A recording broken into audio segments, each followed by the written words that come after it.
And I got a real good one for you tonight. Sorry about those two false starts. Everything's live, and I'm a little tired now. It's 11:30 or something.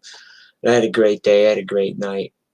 Uh, but I'm a little sleepy, and I keep fucking up. But we're gonna get down to the real nitty gritty. I'm gonna tell you about the eye doctor and a few things he did.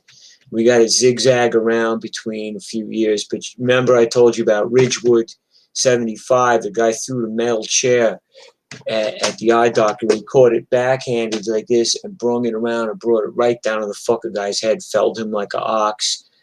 And to this day, it's one of the most beautiful things that I've ever seen in my fucking life.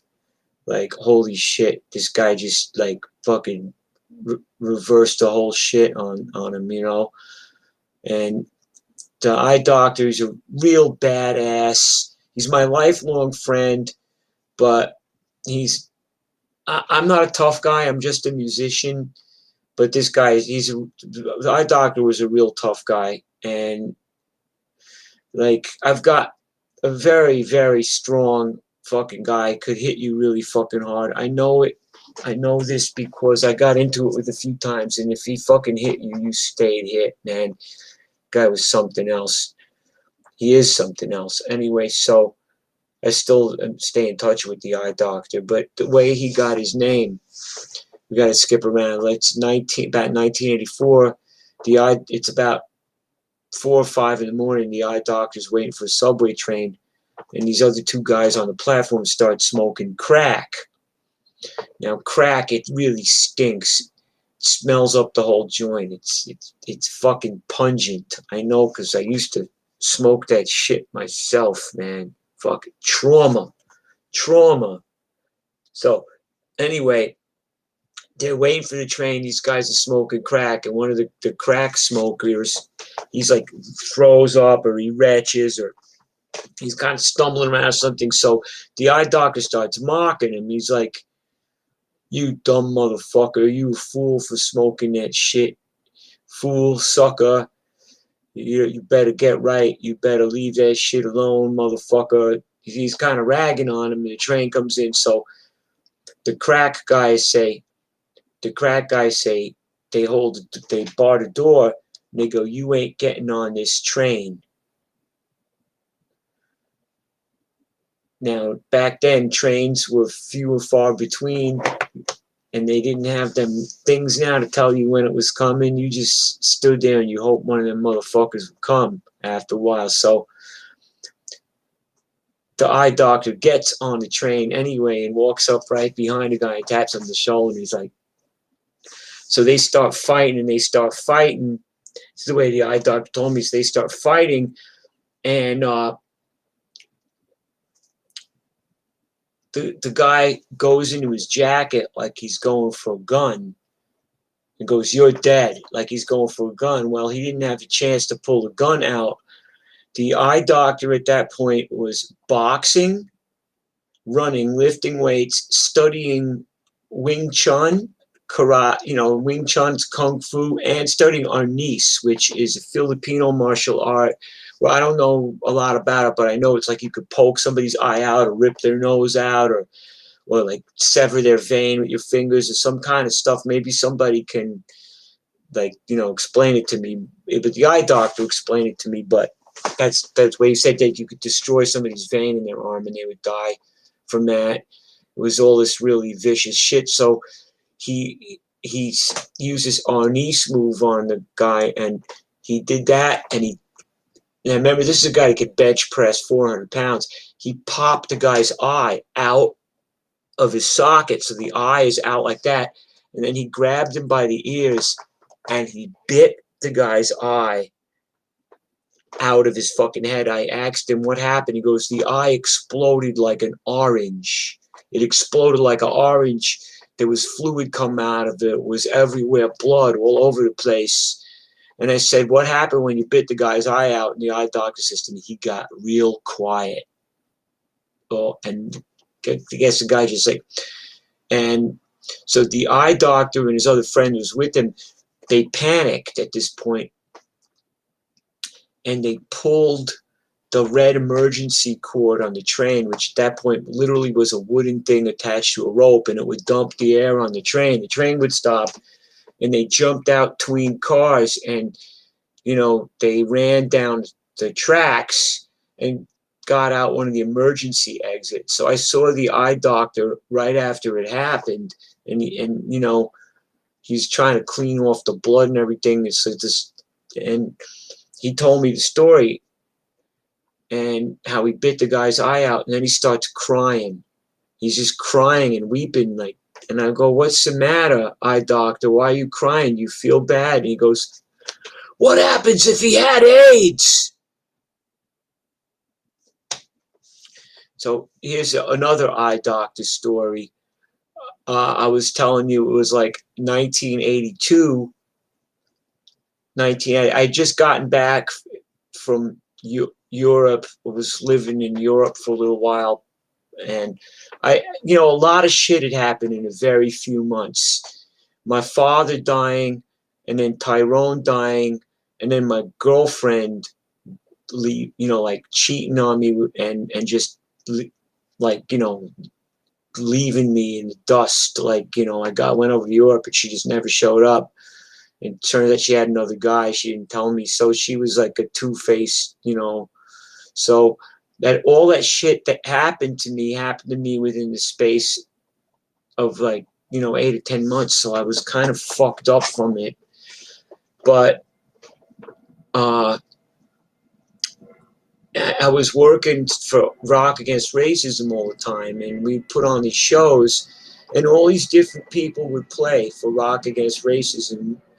I would sometimes run the soundboard, or we would do the PA, set up all the PAs, those big heavy voices, the theater speaker cabinets they had that weighed like 150 pounds each, so we would 4 guys be carrying them and shit. So we would do all these different events, and we would have like Joy Rider and Avis Davis, the Senders would play, even Johnny Thunders played once. We'd have the Bad Brains like all the time, Reagan Youth all the time. We had Kraut. We had, oh my God, we had like the Undead. We had, pardon me, I can't remember. We had DOA. We had Circle Jerks. We had all these bands playing RAR. They would come through town, and we would do it. So we had this thing, Rock Against Racism. It was down in Washington, D.C., and we were going to have Rock Against Racism in Lafayette Park, right across the street from the White House. You could never get away with this shit now. Just like I was saying, we used to like just play in people's fucking apartments so loud, like, blasting out somebody's basement. Like the Worms rehearsed in the basement of this ritzy apartment building on Riverside Drive. So you could never get away with having rock and roll and shit in Lafayette Park. Now, unless I'm wrong, unless I'm like, please somebody correct me if I'm wrong. But so we had this whole thing, and we had to go down and ask the eye doctor, "Hey man, you want to work for a couple days?" And the eye doctor was like, I don't give a shit about punk rock," because he didn't. He wasn't a punk rock guy at all. He liked country and western music, and he liked Curtis Mayfield and stuff. So he liked soul music and country and western, but he didn't give a fuck about punk rock, right? So anyway, we're going to go down to D.C., and it's a lot of the Yippies are there around too, but the RAR guys. But Johnny Bloodclot was on the crew too. That later was in the Cro-Mags, right? And he's in Bloodclot now. And then there was a bunch of other people on the crew, but the eye doctor, I got him to gig, work for a couple of days, making like $50 a day, and they give you breakfast or something. So fuck it, I went down there, and they put us in the back of like an 18-foot box truck. So we're like locked in the back of this fucking truck. We're on top of all the scaffolding and the stage, and the power cables and all that shit. So we're like we're sitting on top of this whole crew. We ain't in a car, we ain't in a bus, we're in the back of like a fucking U-Haul truck on top of all the shit. If the truck rolled over, we were dead. We would have been crushed like fucking cockroaches. And it was like the most sketchy, dangerous shit ever. And we're in the back of a U-Haul. So we get down to DC, and then you know, we did the first round of it was right in front of the Capitol building, you know, the one that's getting hit by lightning and the Bad Brains thing. And I think some DC bands are down there too, Void, Black Market, Baby, and all this stuff. So we did the whole first day. And I remember, like, you know, this one band went up and they were like, fuck all you hippies, rock and roll sucks, fuck rock and roll. And they played their set of punk. I think it was Void that did that. It always kind of hurt my feelings when people put down rock and roll, because, you know, I love rock and roll. Put another nickel in the jukebox, baby. But then we all slept on the floor in this hotel, all in one room, and then we went to do the next one in Lafayette Park. So various bands played, and the Bad Brains are playing.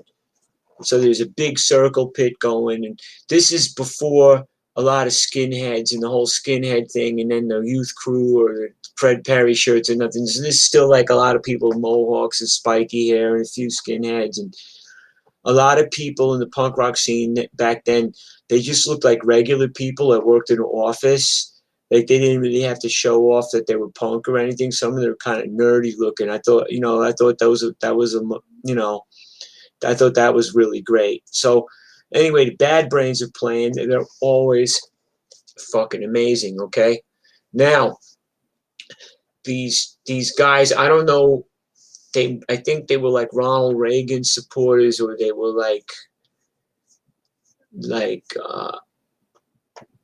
I don't know what they were. They were just kind of like these white guys that were kind of like, I guess, kind of right. I don't like to use the redneck word loosely, you know, or any of that shit.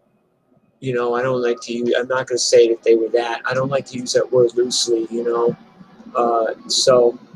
But there was some kind of people that didn't like us, and so they were heckling us, and they were calling us the N-bomb and the F-bomb, and calling us commies, and then they were taunting us. So the eye doctor, he didn't like it at all, you know. And then they had them metal riot barriers, like they still have. Like, you go to the St. Patrick's Day parade or something, and they have those metal like barriers, you know, between the parade and the sidewalk. So they had all these barriers. So one of these guys was, come over the barrier, I'm gonna fuck you up. So the eye doctor just kind of looked at the guy, and he just grabbed him by his head, and this is how strong he was. He took the motherfucker's head and he went down on the barrier like this, pow, so hard that the guy's head bounced back up off the barrier. He hit him so hard that his skull bounced off the thing and went back up. And I sort of look in the eye doctor's eye. He was like, wow, that looked cool. Let me do it again. And the eye doctor starts just dribbling the guy's head. Boom, boom, dribbling the guy's head off the barrier like a basketball. So at the last minute, the guy's hits the fucking head, bounce off. Now, the guy's face just disintegrated, like fucking blood coming out. Like, right.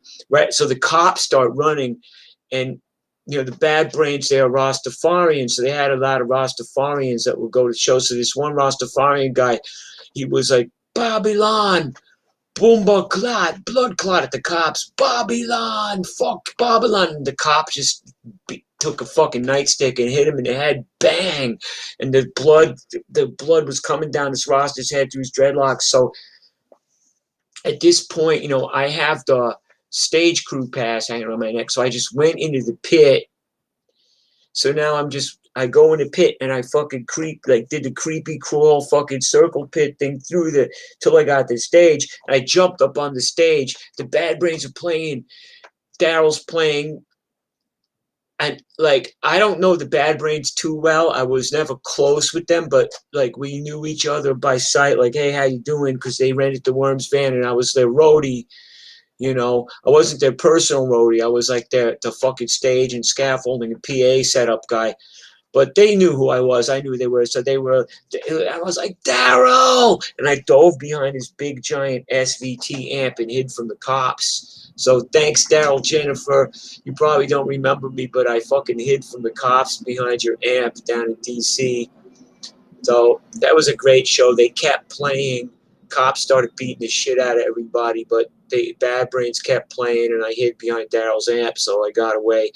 Uh, so the next eye doctor story, we're going to go ahead about a year, and this is right when I started dating my kid's mom, and I started dating this lady. So anyway, we go up to, I was,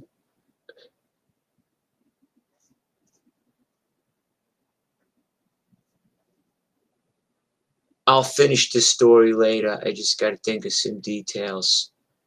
All right, hang on. So this is right around that time. But anyway, I go up to, I was working for this guy, Tommy Wombat.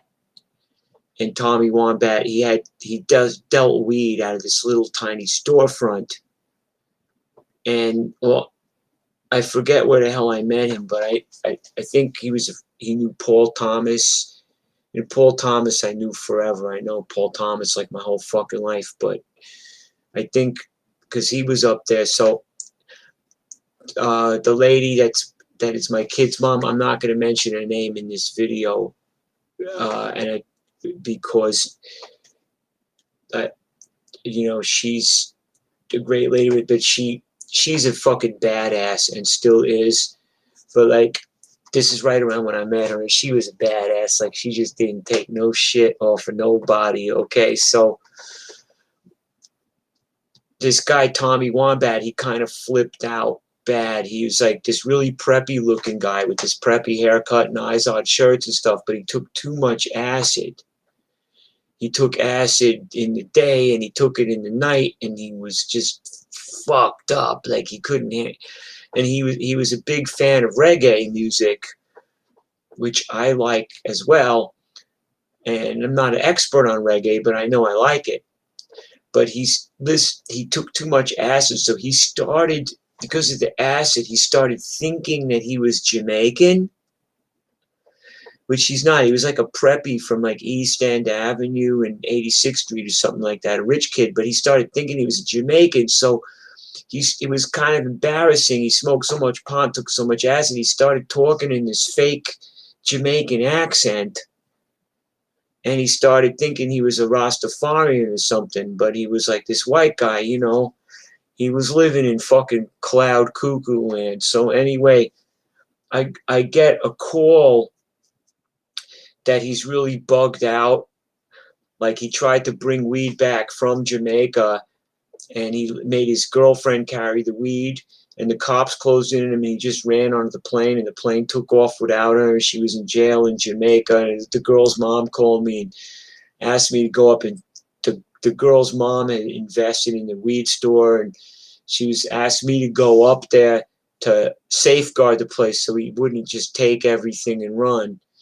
But the way it worked out, it didn't work out so good for anybody except for me and baby mama, because I went up there and I had some things, you know, take care of myself. It was like this fucking table leg, this big heavy table leg that was just the right size to grab with your hand. So it was like, you know, they had some things sticking out from it too. So it was like kind of, you know, I put it in my bike messenger bag. And I was on a date when I got this call. I was on a date with this girl. So we both went up there. I was like, look, I got to take care of some shit. I got to handle a situation. So she said, I'll go with you. You know, and like I said, she's got corazon, man. She's got, you know, heart. So we went up there, and I got up there. He was already there, and he was when he went to Jamaica on his vacation, you know, he thinks he's a Rastafarian, so he's going around trying to talk to these Jamaican people in a fake Jamaican accent, and they weren't really having it. So he kind of got housed a lot. He got the fuck beaten out of him. He was all bruised up and banged up because he would just go start a fight with Jamaican people, and I wouldn't recommend doing it. You know, it's not the kind of thing that I would do anyway. So he was down there and he's just getting his ass beat like a dog every day. And then he ran and left, you know, he ran and left his girl in the airport because they got busted for weed. So he's back there and he's like, look what they did to me. Look what they did to me. He pulls down his pants.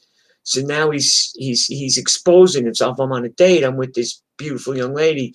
And he pulls down his pants, and he's all covered with bruises and cuts. And I was like, listen, Tommy Wombat, do me a favor. Can you please pull your pants back up? I'm with this young lady here. So he punches me in the face. So, like, I got him by the back of his neck, and I flipped him on the ground, and I got him so he was in the backwards letter U. Like, I had his throat here and his feet here, and I got my knee on his back, so I have him in the reverse letter U with all my weight on his spine, and I'm bending him like this to just try to fucking neutralize him. I was like, yo, cool the fuck out, man. Cool the fuck out. You know, put your fucking pants on. So he gets his hand up there, and he's trying to claw my eye. And at this point, all of a sudden, I hear, you son of a bitch! And I hear, boom! And she's got that fucking table leg out, and it's got things sticking out of it. So it's like, boom! Boom! Pop! And I was like, I just said, fucking kill him. Put him on ice. Fuck it. So she keeps hitting him in the head until he's out on the floor. He's alive, you know, he's alive, he's okay, but he's kind of like, you know, just rolling around the floor. So I was like, fuck that. So I went through his pockets. He had $300 in his pocket. And we took all the weed in the store. And Paul Thomas was like, holy shit, stop it, stop it, stop it. And I was like, fuck the... Hey, man, he hit me first. He tried to gouge my eye. Fuck this guy. Fuck him where he lives and fuck him where he eats. I'm taking his shit. So we had an entire, like, big, like, garbage bag full of weed. It lasted me a long time. And then we had $300. So, like, you know, I was like, this is the girl for me. This is a couple, I think, of just very short while after I just, you know, I was like, asked her to marry me, and she said yes. The poor thing ruined her life. But true fucking story. So a couple of days later, the eye doctor's walking around, and he sees the Tommy Wombat, because he used to buy weed from Tommy Wombat too. And the eye doctor, you know, he knew us both. He knew me and the eye doctor were friends. So he sees the eye doctor, and his fake Jamaican accent, like, he hasn't realized yet that maybe it's a good idea to cool the fake Jamaican accent shit. It's really not getting him anywhere. Like, what is it availing him of? Shit is what it's availing him of. But he won't fucking give it a rest. And he's like, fake Jamaican accent, your brother's blood clot, your brother's heroin junkie, which is true, but your brother's blood clot, and he's dead. I'm gonna kill him. I'm gonna kill your friend. I'm gonna kill fucking Simon. And so my friend, the eye doctor, he says, in that case, you're dead now. So the Tommy Wombat was a rich guy, and he had a brand new Pinarello road bike with full Campagnolo super record Gruppo on it, everything. He used to show the bike off to me. It was like that beautiful blue color from a Pinarello. That's the one. And it had like campy brakes, campy derailleurs, campy handlebars, campy wheels, seat post, saddle, everything. The wheels, everything. Full campy, everything. Like fucking 10 speed, whatever. But like, you know, A very expensive bike even back then. So when the eye doctor says to him, "You're dead now," Tommy Wombat realizes that he's fucked, and he tries to take off on the bike, and the eye doctor just takes his hand and puts it right through the spokes of the bike and picks the back of the bike up. Tommy Wombat falls off into the street, and the eye doctor starts beating Tommy Wombat with the bike. Boom, boom, boom, boom, boom. And he just beats the shit out of Wombat, and now the bike's all fucked up. And then he just takes the bike and he starts smashing it into a parking meter. And he did this right in the middle of like 79th Street or something. 79th Street and Broadway or something. So right in the middle of the street, and like people are honking the horns and everything. That's how the eye doctor was, you know. Like, he defended me against this fucking asshole who said he was going to get me killed. So I still stay in touch with the eye doctor. He's a good friend. I wouldn't want to be his enemy, but he's still a good friend. He's like one of the toughest guys I ever met in my life. If you ask me, the toughest guys I met in my life, 3 friends of mine: the eye doctor, Harley Flanagan from, Stimulators, Cro-Mags, and then this guy in my neighborhood, Mickey Cowboy Hat, who's about 80 now, and he's like the nicest guy in the world, but he's a fucking tough guy. Believe me, the real thing. And all 3, if you ask me, all 3 of these guys are the real thing. And mad respect to the eye doctor, my buddy. I ain't gonna give his name or nobody's name in this, but those are the eye doctor stories. And I hope you enjoyed the stories and everything. I'll be back with some more soon. All right, thanks.